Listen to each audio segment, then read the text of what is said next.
1999년 12월 31일 총리 겸 대통령 권한대행으로 취임한 이래 지금까지 20년 넘게 러시아를 통치하고 있는 푸틴.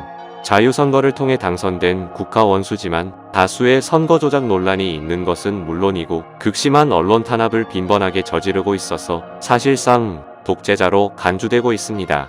그럼에도 불구하고 푸틴은 러시아인들에게 높은 지지율을 얻고 있는데요. 그의 높은 지지율엔 두 가지 이유가 있습니다.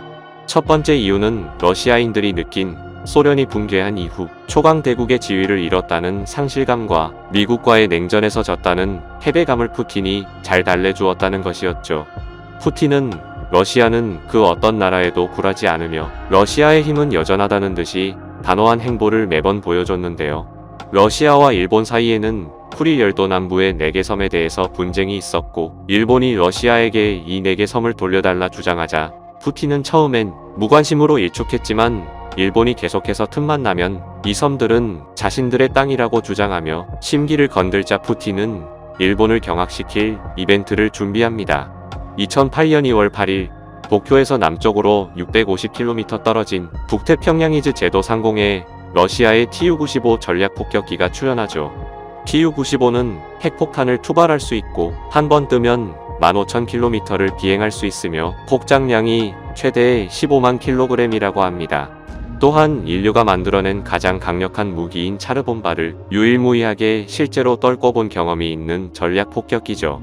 일본은 과거에 2번의 핵폭탄 투하를 전략폭격기에 의해 당했었기에 전략폭격기에 대한 트라우마가 있는데 러시아의 Tu-95가 도쿄섬 밑에 나타났으니 일본은 거품을 물었으나 할 수 있는 것이 없었던 일본은 미국에게 도움을 요청했고 미국이 중재에 나서려던 찰나에 러시아의 Tu-95는 유유히 다시 러시아로 돌아갔다고 합니다. 그리고 이 사건이 잊혀져 갈 때쯤 또다시 일본은 쿠릴 열도 남부의 4개 섬에 대해 소유권을 주장하며 푸틴의 심기를 건드렸고 2011년 9월 8일 푸틴은 전과는 비교도 되지 않는 역대급 이벤트를 준비하죠. 오전 6시 대마도 동쪽으로 Tu-95가 일본 영공에 접근하면서 일본 열도를 한 바퀴 도는 무력 시위를 벌인 것이었습니다. 참고로 당시 일본 총리가 후쿠시마 원전 시찰을 위해 후쿠시마에 갈 예정이었는데 일본 총리가 후쿠시마에 도착하는 시간에 맞춰 Tu-95가 후쿠시마 인근 상공을 비행하며 일본을 위협했다고 하죠. 이 사건 이후 쿠릴 열도 남부의 4개 섬에 대한 일본의 주장이 극도로 줄어들게 되었다고 합니다. 또한 푸틴은 다른 나라의 정상들과 만나는 정상회담에 일부러 늦게 와서 다른 나라의 정상들을 난처하게 만들어 러시아가 우위에 있는 것처럼 행동한다고 합니다. 그래서 푸틴이 이렇게 지각하는 것을 지칭하는 푸틴 타임이라는 용어까지 있을 정도라고 하죠. 벨라루스의 루카셴카 대통령과의 정상회담에는 3시간을 지각했고 독일의 메르켈 총리와의 정상회담에는 4시간 15분을 늦었으며 바티칸의 프란치스코 교황과의 만남에서는 50분을 늦었고 일본의 아베 총리와의 정상회담에는 2시간을 지각했으며 특히 러시아와 험악한 관계였던 우크라이나의 야누코비치 대통령 상대로는 아예 술을 진탕 마시다 4시간을 지각한 적도 있다고 합니다. 물론 기가 센 정상들은 이러한 푸틴 타임에 맞서는 맞불 작전을 실행했다고 하죠. 미국의 트럼프 대통령은 미국과 러시아의 정상회담에서 푸틴보다 20분이나 더 늦게 도착했다고 합니다.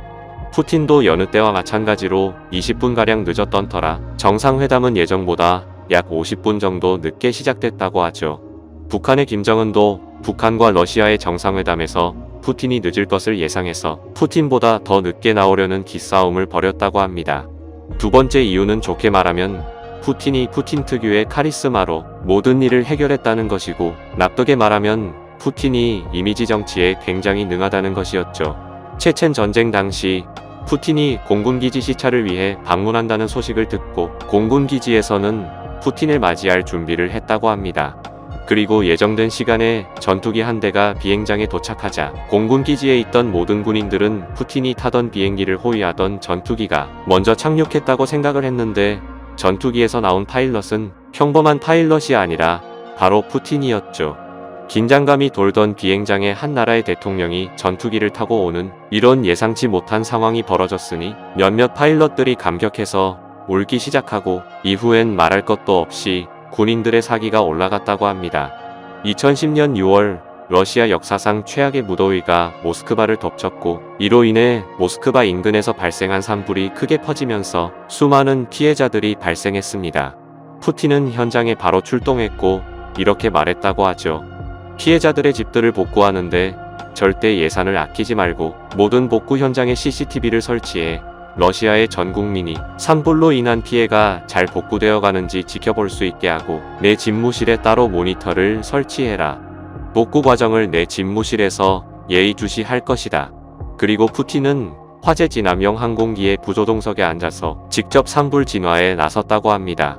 2009년 6월 푸틴은 인구 2만의 소도시 티칼려보를 방문했는데 그 이유는 이 지역의 유일한 공장이 석 달째 임금을 체불하면서 이 공장에서 일하던 주민들의 항의 시위가 계속되었기 때문이었죠. 대책회의에서 푸틴은 재산이 35조 원이 넘는 러시아 최고 재벌이자 공장 소유주인 올레그 데리파스칼을 호통치기 시작합니다. Бегали все как тараканы перед самым моим приездом. Почему раньше здесь не было людей, которые способны были принимать решения? 푸틴은 러시아 최고 재벌을 바퀴벌레라 부르며 곤혹스러운 표정으로 쩔쩔매던 올레그 데리파스칼을 손가락으로 불러세워 당장 체불임금 지급서에 서명하라며 볼펜을 내던지죠. Я не вижу вашей подписи. Идите, подпишите. Идите ко мне. 푸틴 덕에 밀린 임금을 받게 됐다며 주민들이 환호하자 푸틴은 기업이 사회적 책임을 다하라는 메시지를 전한 것뿐이라고 밝혔다고 합니다. 2017년 6월 푸틴은 한국의 현충일에 해당하는 추모와 애도의 날에 무명형사의 묘에 헌화하기로 되었는데요. 그런데 푸틴의 헌화 순서가 시작될 무렵 가늘게 내리던 비가 폭우로 변했습니다. 이때 푸틴은 우산을 쓰라는 주변의 권유에도 불구하고 추모를 위해 맨머리로 비를 맞으며 헌화했다고 하죠. 이후 한 기자가 푸틴에게 왜 우산을 쓰지 않고 비를 맞았냐고 묻자 푸틴은 이렇게 대답했다고 합니다. 난 설탕이 아니다. 비 맞는다고 녹지 않는다. 그리고 러시아를 위해 전사한 군인들이 비를 맞으며 전쟁을 치렀는데 내가 어떻게 우산을 쓸 수 있겠는가. 이렇게 푸틴은 자신만의 특유의 카리스마로 모든 일을 해결하다 보니 2013년부터 2016년까지 4년 연속 포브스가 선정한 세계에서 가장 영향력 있는 인물 1위를 기록했다고 하죠. 뿐만 아니라 푸틴을 소재로 한 노래도 만들어졌는데 이 노래는 남자친구와 헤어진 한 여자가 앞으로는 푸틴 같은 남자랑 만나고 싶다는 노래라고 하죠. 알면 자랑할 수 있는 지식이었다면 구독과 좋아요 그리고 댓글까지 부탁드립니다. 영상 끝까지 봐주셔서 감사합니다.